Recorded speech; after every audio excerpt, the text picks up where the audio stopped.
सभी साथीगण, हमारे वरिष्ठ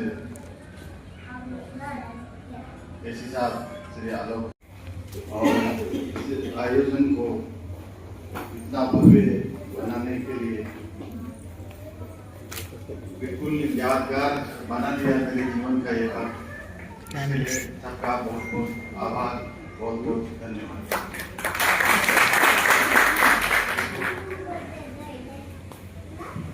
ये सेवानिवृत्ति दिवस तभी निर्धारित हो जाता है जब हम सेवा में प्रवेश करते हैं। जब हमें सेवा में प्रवेश मिला राजस्थान सरकार की जन स्वास्थ्य यांत्रिक विभाग में अपॉइंटमेंट मिला, तो हमें ये पता नहीं था कि ये है क्या, कौन सा डिपार्टमेंट है। जन स्वास्थ्य यांत्रिक विभाग आसपास गाँव में भी कोई नहीं था, कोई नहीं जानता कि कौन सा डिपार्टमेंट है। फिर जो क्या झालावाड़ में मेरा पोस्टिंग था 19/12/87 को मैंने जयपुर में किया। फिर 2 दिन बाद मैं झालावाड़ पोस्टिंग था, तो मैं वहाँ जब जाके पता चला तो फिर भी मैं वो क्या कि ड्रिलिंग था, तो वहाँ ड्रिलिंग की मशीनें हुआ करती थी जन स्वास्थ्य यांत्रिक विभाग। फिर कई सालों तक जन स्वास्थ्य उसमें ड्रिलिंग में ही काम किया, करीब 17-18 साल तक। उसके बाद जैसे ही पदोन्नति मिली तो 12 जैसे बड़े शहर का सहायक अभियंता कर दिया। वो कुछ दिन जो मेरे को लगा, हालांकि घबराए गए तो कुछ सहयोग मिला। कुछ ऐसे यहाँ पे साथीगण मिल गए जिन्होंने कभी हौसला हारने नहीं दिया। और 12 शहर में उस टाइम बहुत ज्यादा समस्या हुआ करती थी। दारूराम जी मेरे साथ थे, एक दिलीप शर्मा जी थे और मैं। इतनी समस्या हुआ करती थी, पर फिर भी हमने कोशिश देखी कि एक दिन सप्लाई डिस्टर्ब हो जाए तो दूसरे दिन को बहाल करनी ही करनी, किसी भी तरीके से दिन रात लगो, कैसे लगो, साइड में पड़े रहो। पर ये सब करके और सारा काम लगा फिर गया। ये वास्तव में जो ये कार्य है बहुत पुण्य का काम है और लोगों की सेवा करने का एक बहुत अच्छा अवसर जो राजस्थान सरकार ने दिया, उसके लिए हम उसके बहुत बहुत आभारी हैं। सरकारी सेवा में आए जब क्या तो हमारी पहचान थी, कोई औकात कोई पहचान नहीं थी। बिल्कुल गांव से ग्रामीण परिवेश से आए, कोई परिवार में पहले नौकरी नहीं करता था। और एक इस विभाग में एक बहुत बड़ी पहचान थी, बहुत बड़ा परिवार को संबल मिला, जिससे पूरा परिवार को साथ लेकर चलने का मौका मिला। जिस काबिल हुए कि सब परिवार को साथ लेकर चले, बच्चों को पढ़ाई लिखाई का संबल मिला। सब कुछ विभाग की इस विभाग में आने के बाद, नौकरी लगने के बाद ही संभव हो सके। मैं बहुत बहुत आभारी हूँ जो मेरे को बीच में कई सारे साथी मिले, उच्च अधिकारी मिले, कुछ मेरे मित्र यहाँ उपस्थित भी है जो हमेशा ऐसे डराते रहते थे कि मर जाएगा, वह बढ़ जाएगा, वह फंस जाएगा, इसके अलावा कुछ बोलता ही नहीं था। तो उनका मंतव्य ये था कि भाई अपना काम बिल्कुल देख के समझ के करो। ऐसा नहीं था कि भाई वो ऐसे डरा रहे, पर एक उसके पीछे जो की बात थी कि अपना जो भी काम है अपन अच्छे से देख समझ के करें तो अपना जो नौकरी है वो बिल्कुल सही साथ चलती रहे। ये सारी बातें तो फिर बहुत लंबी नौकरी थी। 30 साल जब सर्विस में आए तो डायरेक्ट कुछ नहीं थे, ऐसे ही बिल्कुल नए थे तो कुछ जानते भी नहीं थे। तो बहुत अच्छा साथ मिला लोगों का, ऐसे कारवां बनता गया। बहुत अच्छे अच्छे लोग मिले जिनसे जो कई परिवार के सदस्य ही हो गए, कई ऐसे साथी हैं जो जिनको कभी भूल ही नहीं सकते। अब तो मोबाइल पर नंबर सेव कर लेते, पहले कुछ लोगों के नंबर वैसे ही याद रहते थे जिनको अपन रेगुलर कॉन्टेक्ट में रहते, तो वो नंबर अभी भी नहीं भूले।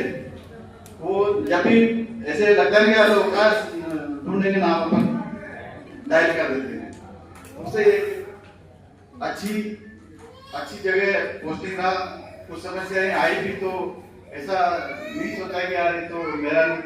मैंने तो कोशिश की कि जैसे यहाँ 12 में पोस्टिंग है तो किसी भी सब डिवीजन का काम, किसी तरह का की कोई समस्या हो, अगर वो संपर्क करता है नहीं भी करता है तो अपन आगे होके भी बता देते, हमें तो कोई उसमें भी दिक्कत नहीं थी। और ऐसा बताया किया लोगों ने, कई लोगों के ईगो होता है, पर फिर भी हमने कभी किसी को ऐसा नहीं कि हमारे मन से कर्म से किसी को ऐसा लगा हो, किसी को ऐसा लगा हो, ऐसा कोई कार्य नहीं किया है, किसी को कुछ मन में कुछ लगा हो। मैं ज़्यादा तो क्या कहूँ, टाइम हो गया है अपने कार्यक्रम का।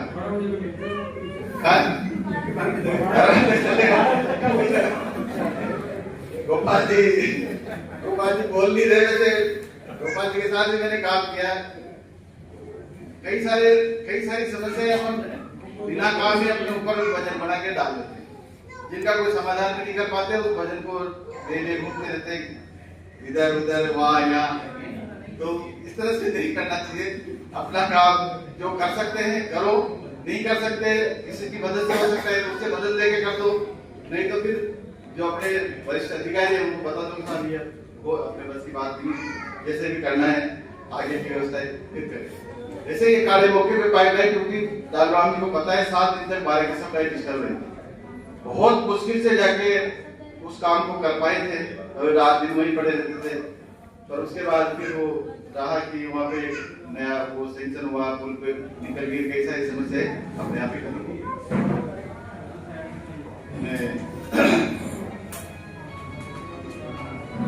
मेरे परिवार के जो मेरे दोनों बड़े भाई, मेरा छोटा भाई सब यहाँ आए हैं। मेरी बेटी है, मेरे भतीजी है, भतीजा है, कई सारे लोग जो आपके एक बुलाए कन्या उपस्थित हुए, इनके लिए भी मैं बहुत बहुत धन्यवाद देता हूँ। और इस अंत में मैं ये कहूँगा कि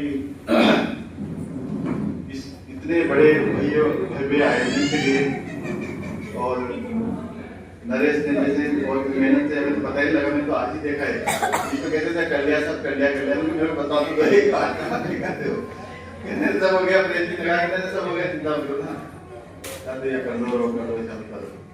तो बहुत बड़े आयोजन के लिए मैं आलम गुप्ता सर का बहुत हृदय से आभारी हूँ कि उनके साथ मैंने इतने दिन तक काम किया, और भी लोगों जिनके साथ मैंने काम किया, और किसी को मेरी गलती से किसी को कुछ आघात पहुंचा हो, उसके लिए मैं क्षमा प्रार्थी हूँ। मैं पूरे पीएचडी परिवार को मैं धन्यवाद देता हूँ कि मेरे को इस काबिल समझा, इतना सम्मान दिया, तो मैं कभी जीवन में भूल नहीं सकता। धन्यवाद। अपना स्थान आप ग्रहण करें। आज आपसे वांछित हो रहे हैं कि सच्चा है अपना साथ तो क्या इस जहां का डर, सच्चा है अपना साथ तो क्या इस जहां का डर, गुल बन के गुल बखानों में फिर खिलेंगे हम, अब बिछड़ रहे हैं कोई रंज मत करना, फिर बहारें आएंगी तो फिर मिलेंगे हम।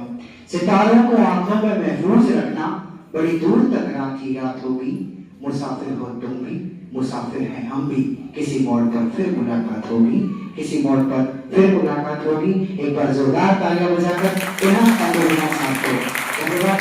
आप सबसे गुजारिश के सहयोग से संपन्न हुआ, क्योंकि पूरी धरा भी साथ दे तो कोई और बात है, तो जरा भी साथ दे तो कोई और बात है, चलने को तो एक पांव पर भी चल रहे हैं लोग, पर दूसरा भी साथ दे तो कोई और बात है। आप सबके सहयोग से, आप सबके साथ से, समर्पण से ये कार्यक्रम संपन्न हुआ।